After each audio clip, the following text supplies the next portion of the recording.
Can't touch anybody. Can't sleep with my husband, obviously, because I can't touch anybody. I very rarely go out. I can't cook. I can't open the front door. I can't pick up the post. I can't have a shower. I can't have a bath. I never shop. I throw away clothes constantly. Wendy Johnston is one of 2.5 million people in Britain suffering from obsessive-compulsive disorder, OCD. You check the front, you check the back, you check the sleeves, you check the cuffs, you check the collar. Yes. Can I take it? You can. Is it safe? It is. Can you don't avoid this bit near me because I'm dirty. Okay. And it's safe for me to put on later, yeah? Yes. Promise? Yes. Tell me to put it down. Put it down. You sure? Yes. That's it. Her irrational fear of coming into contact with shiny flecks of dirt, paint and glitter has prevented her from touching her husband and their 2 children for 3 years.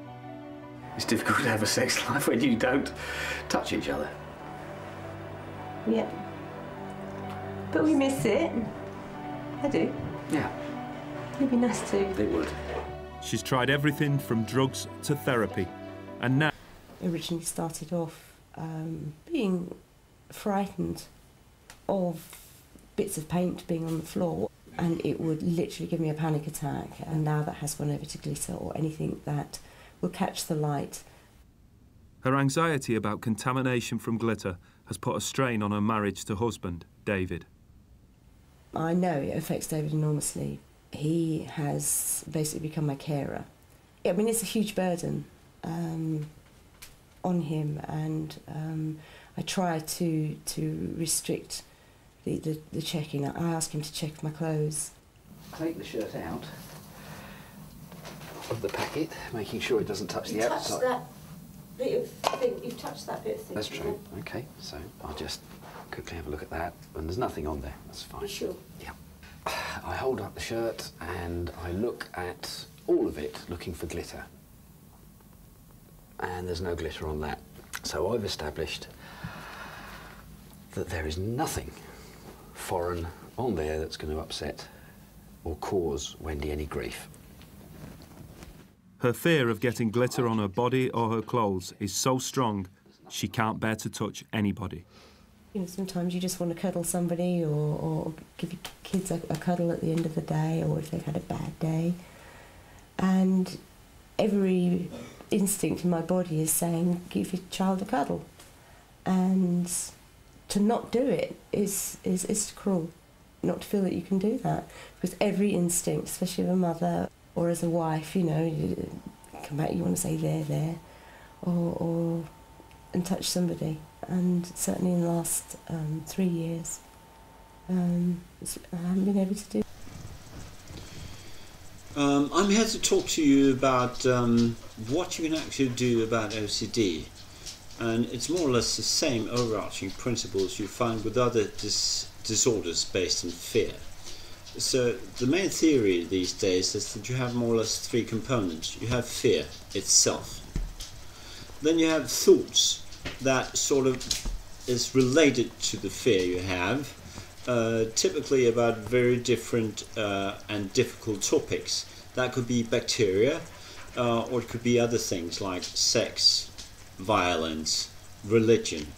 Things that are deeply rooted within your person, and the things you find immensely important. For some people, religion is important. For some people, not being gay is extremely important. So, what I urge you to do in phase 1 of this is to find out what types of OCD do we have, and if you fit into one of those categories, don't forget that pure OCD is a little tricky. And having OCD does not mean that you cannot have other fear-related diseases, including personality disorder, I'm afraid. But the good news is that there's some very efficient cures against OCD these days. So it's based on what is called ERP, which means exposure. And that is combined with the R and the P with response prevention. So the example could be, I'm very afraid of bacteria from dogs and you never know where this dog's tongue and nose have been, and that could relate totally realistically to a certain set of bacteria.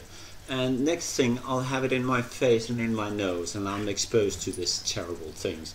And that's a little stupid. What I'm here to tell you is that there is a risk in your life. There always will be. And the dog is a very good example, because if there's a dog coming towards you and you find it's aggressive, if you run away, it will run after you, I promise you that. Whether it's aggressive or not, that's playful behavior or aggressive behavior. It will. I'm telling you. So, OCD, and what people tend to do regarding OCD is like running away from the dog. And you can't do that.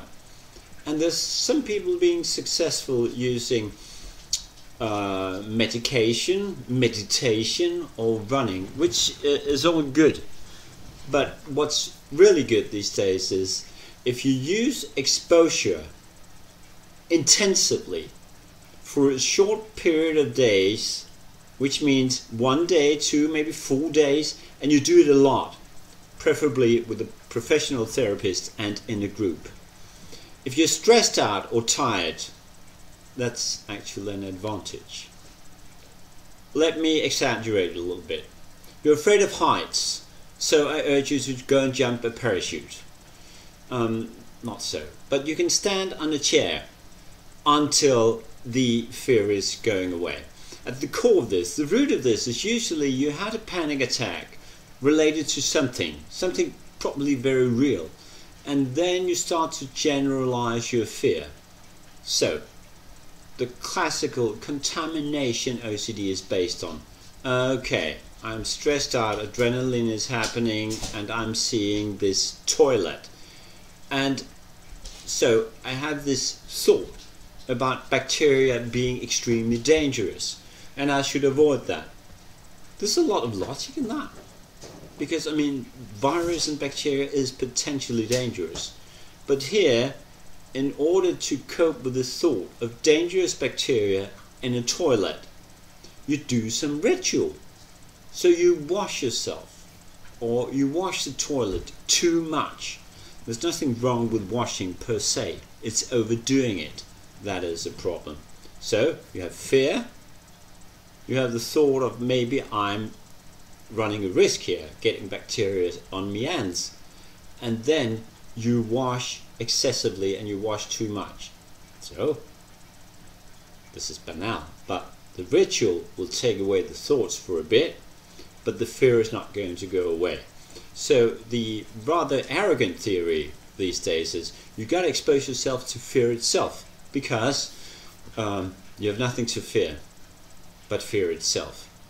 It's the rawness, it's the underlying fear that you simply have to confront, because the thoughts and the rituals you have relating to keeping that fear away are not rational. So you tell yourself, this is madness. That's not how clinical psychologists define madness. We define OCD as being pure OCD or OCD, obsessive compulsive disorder. That's what we do. But the good news these days is you can start your own self-help program, and first and foremost you need to realize that thought control and avoiding certain things and relaxing yourself and your body is not necessarily helpful in the long run. It might be in the short run, and that might be good enough for you. So for all that I care, you can do all your meditations and your running and so on and so forth. But let me give you an example that I took from the Canadian OCD page. They want you, in order to relax the muscles of your hand, they want you to tense the muscle in your hand as much as you can for 5 seconds. Just tense, tense, tense, tense, tense. And when you've done that to a certain maximum, you can relax. And at the root of this is the fear of getting another panic attack. We have that with agoraphobias and other phobias. If I get a panic attack, I need to find a strategy in order to avoid that. So what the Canadian OCD page is saying, if you tense muscles, then you have a precondition for reaching a certain maximum and then relaxing them. And I think that's brilliant. I also think that's a metaphor for the type of exposure therapy you have on a mental plane. So, if you are immensely afraid of bacteria, you take your finger and you go to the toilet seat. And you have bacteria on your finger and you live with that for a long time. And I feel like an arrogant prick saying that because it's easy for me to say. I don't have that condition just now, at least. So the good news is that they are these days implementing in Norway a program based on 4 days of a lot of exposure in small groups, and they cure like 70% of the worst cases of OCD, and the dropout rate is 1%. That is pretty darn good. And the idea is that if the medicine is not efficient enough, you should take more of it. So what you need to do is to run out and do as much as you can use on your own. Self-help in this case would be find the triggers and find out what type of OCD you have. And you need a professional to find out whether the diagnosis is correct, I'm afraid. And after that, you do as much exposure as you can. Some people will say, how about involving friends and families in it? I'm not too sure about whether that's a good idea. Now I'm throwing bacteria into my eye. Dog bacteria, isn't that terrible? This is exposure. Because I'm pretty cool about my dog's bacteria, I shouldn't be too cool about dogs because I had this intimate meeting with the Rottweiler, but now things are scratching. That's what I'm after. But the thing is, you should exaggerate it a wee bit. So, if you're afraid of heights, stand on a chair for a very long time until the dizziness comes. So what about a panic attack? Well, that's a darn good question. Because that's one of the terrible things keeping all kinds of fear. What if I get punished by a solid, rock-solid panic attack for 12 minutes? It's probably not going to happen. But if it happens, I hate to say that it's not the end of the world. You will survive it. So, the famous Churchill quotation saying, if you feel like you're walking through hell, keep on walking. I agree on that. But the thing is, sometimes you should even walk slow in order to enjoy the view for a bit until you get out on the other side. We know that. There's a lot of films about that. So the problem is thought control and avoidance. So if you go to your Facebook page called Intrusive Thoughts or OCD Help or what do I know, are there anybody here who have relationship OCD? And there's some people writing back, yeah, I know how you feel. The good thing about this, it's being social. That's lovely. The bad thing is, this is one way of making yourself feeling accepted and less alone in the world. That's very good. But it's also safety behavior. So cognitive behavioral therapy would say, first, find out what triggers your OCD. Next, find out what type of OCD you have. And then try to see how much exposure you can do on your own.